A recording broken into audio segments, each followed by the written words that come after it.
Morning po mga kababayan, ma'am, sir. This is Jama, the Filipino channel, ang inyo pong lingkod. So today is January 7 na 2026 at dadalhin po natin yan sa tayo ay papunta dyan sa may Amalias Eatery sa may G. Rojas Street, San Jose, Laloma, Quezon City. At dadalhin po natin sa may Fidel Mundo Medical Center sa may Banawi Street, Doña Josefa, Galas, Quezon City po yan. Okay, so magbabalik po tayo mamayang unti po pag nakuha na po natin sila. Disclaimer lamang po,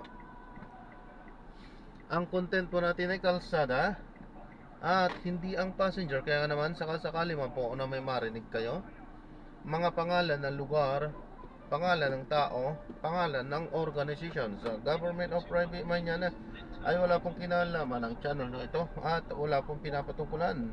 Lahat po ng pinag-uusapan dito ay pawang dito lamang po yan sa loob at wala pong pinapatungkulan sa labas. Okay po, magbabalik po tayo mamaya konti pag nakuha na po natin itong ating susunod na misyon. At samantala, makinig tayo ng mga nagbabagang balita at mga talakayan habang tayo papunta doon sa ating pick-up area. Mga dagat ng bansa, iispanya sa rangkuan lawak ng pinamuro ang operasyon ang pamatayang tatakda ng bawat isa na may papakita nila sa tamang asal at magandang at bawa. Ang Pagkumali Partner ng GMA Superasyon, dapat ito. Samantala, Embahada ng Pilipinas nagpaalala sa mga Pilipino na hindi maaaring gamitin ang J1 Exchange Visitor Visa para sa U.S. citizenship. Detalye, Luisito Santos. Napaalala ang Embahada ng Pilipinas sa Washington sa mga Pilipino na nagtataglay ng J1 Exchange Visitor Program Visa. Ginawa ng Embahada ang paalala, yun ang matapos nga na makatanggap ng ulat kaugnay sa ilang mga legal recruiter at mga individual na nagpapanggap na immigration lawyer na nanghihingi na malaking halaga ng pera. Nangangako ng U.S. Permanent Resident Citizenship sa pamamagitan ng J1 program. Paalala ng Embahada, ang J1 Exchange Visitor Program Visa ay temporary at non-visitor program ng disenyo para sa cultural. Paalala ang Jennifer Zero pa inyong gamot at hindi dapat gamitin panggamot sa anumang uri ng sakit. Throughout the years of being a broadcast journalist, I stayed true to my principles and stand for the truth. Ako si Cheryl Cosim, news anchor and TV host.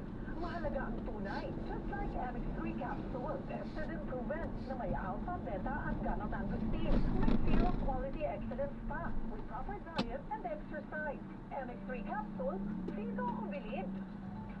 Mahalagang paalala, ang MX3 capsule ay hindi gamot at hindi dapat gamitin panggamot sa anumang uri ng sakit.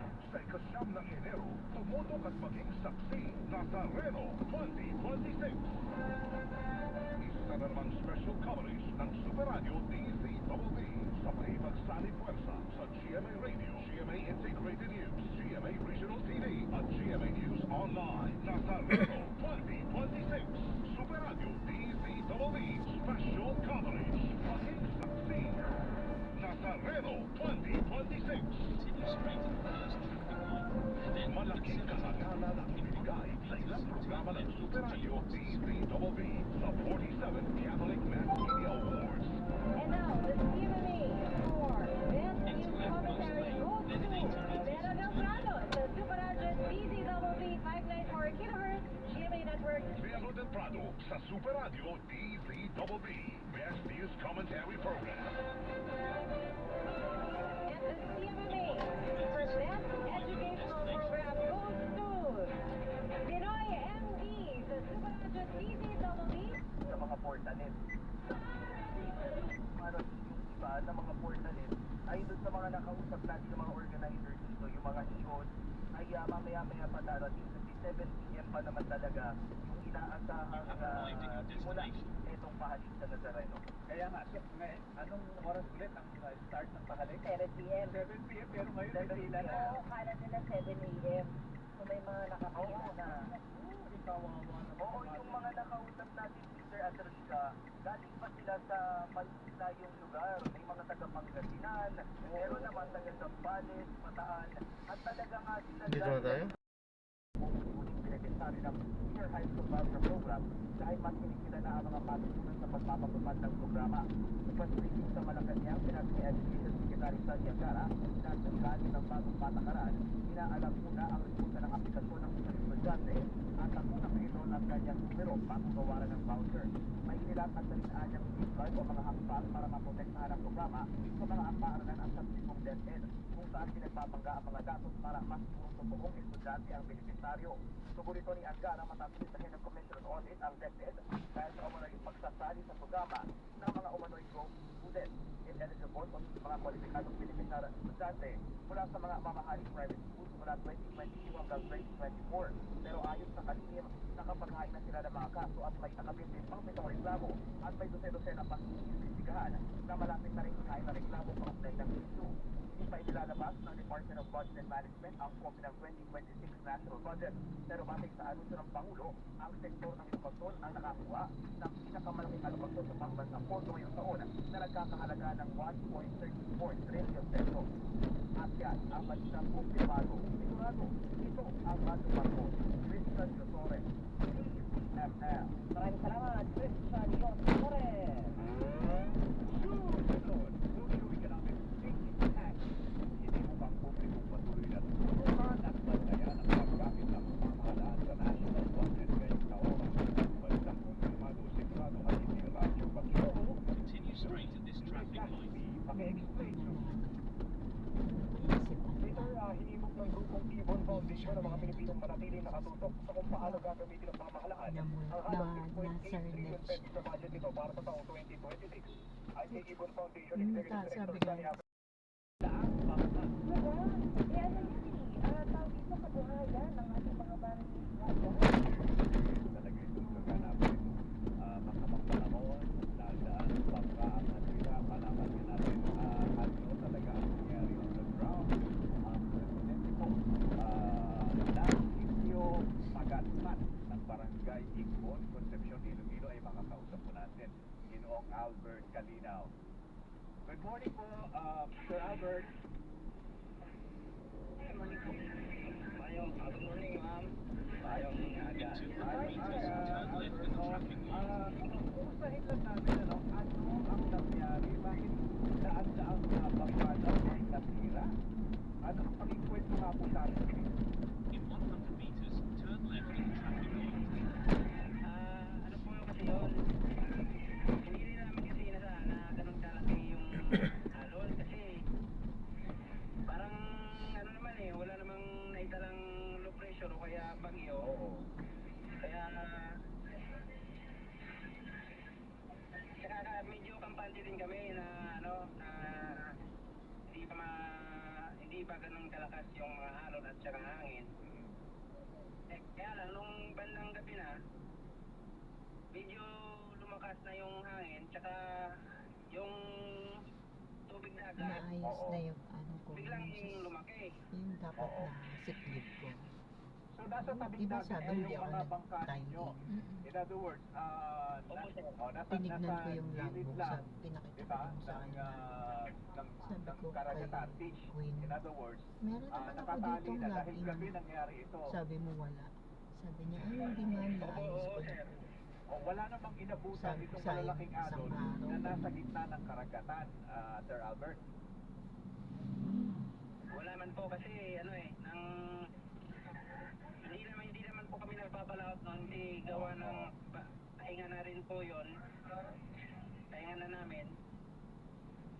Oo. Gaano kalaki yung alon at anong ginawa doon sa bangka? Talagang itinaas ba yung mga bangka at nagkapitak-pitak, nasira ba?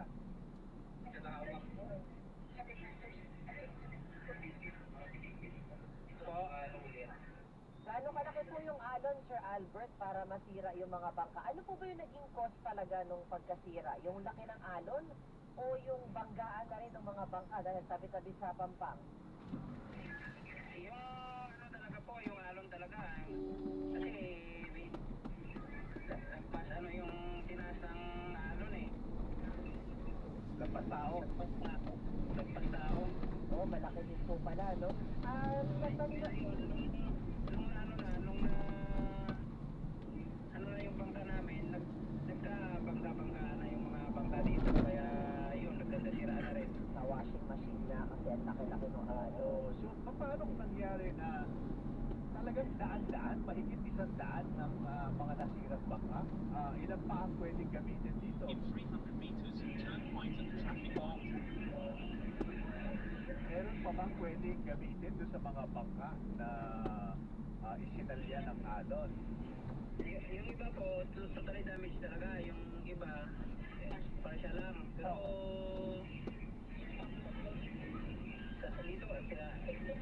dito po kasi sa barangay namin, sa Igbon, Then in 100 meters, turn right at the traffic light. 16 po yung totally damage dito. Oo. So, Hindi ko talaga magagamit yun. kung pag-usapan po natin yung kabuhayan ninyo, Sir Albert, no? Magkano ba kinikita mga isang mangingisda sa isang araw? Depende po sa volume ng isda rin kasi minsan wala ring huli. Oo. So, Minsan nakakadalawang araw kami, mga mga 7,000. Kaso kukunin ba yung mga gastos doon? hindi ko pala malinis yan, yung 7,000 na yan. O magkano take home nyo dun sa 7,000? In 200 Mga meters, 5,000 turn lang po. right, then 5,000 you lang will po. arrive at your destination. Okay. Albert, meron bang nasaktan dahil dito sa napakalaking mga alon? Wala naman po, medyo may mga sugat lang pero hindi naman gaano kalubha. Okay. Ano na po ang naiparating na tulong ng inyong LGU o ng DSWD para po doon sa mga nasiraan ng mga bangka? Wala pa po kasi pinapaprocess pa po kami ng mga ng mga insurance namin. Yung mga papilis namin, pinapapasa pa kami sa DE. Albert, gusto ko lang malinawan, no? Yung mga bangka ninyo, di motor, tama ba? Tama po. Okay, wala yung mechanic na disagwan lang. May kandig pero hindi sagwan. Oo. May motor talaga. Lahat may motor. Oo. So, nakakalayo kayo, ano? Pag pumalaot kayo, malayo din ang nararating. Medyo malayo din po. Pero dito lang sa area ng Concepcion lang din. Paano sa pang-araw-araw ninyong pangkabuhayan ngayon, Sir Albert, dahil sa nasira nga po yung mga bangka? Saan kayo kumukuha ng kitain? Sa ngayon po, wala pa po kami mapagpupunan ng kasi gawa nga ng sira pa yung bangka namin, pinapaayos pa namin yung iba, yung mga partial. In 90 meters, turn right. Dahil po, Wala po talaga kami mapupunan sa ngayon. oo. Dahil sa wala pong naitutulong yung lokal na pamahalaan, ano ba ang inyong panawagan? Baka meron po kayong nais iparating sa local government or sa national government para kung may makapakinig, maipadala po agad sa inyo. Nanawagan po kami na sana po matulungan nyo kami sa problema namin sa ngayon kasi wala po talaga kami mapagpupunan na panggastos o kaya pangtustos man lang sa mga anak namin dito at sa mga estudyante namin na nag-aaral. Oo. Para kahit pa paano ay makapag-ano po tayo. QR no? po. Ay, QR pala. Get by sa pang-araw-araw natin pangangailangan. Opo, Albert, tanong ko lang din yung bang tumamang mga alon, may mga naapektuhan din bang mga bahay-bahay dyan sa Dalampatigan? Saglit po. Yung mga kalsada po, tsaka yung mga namin dito, yung mga tatawag namin truck lane.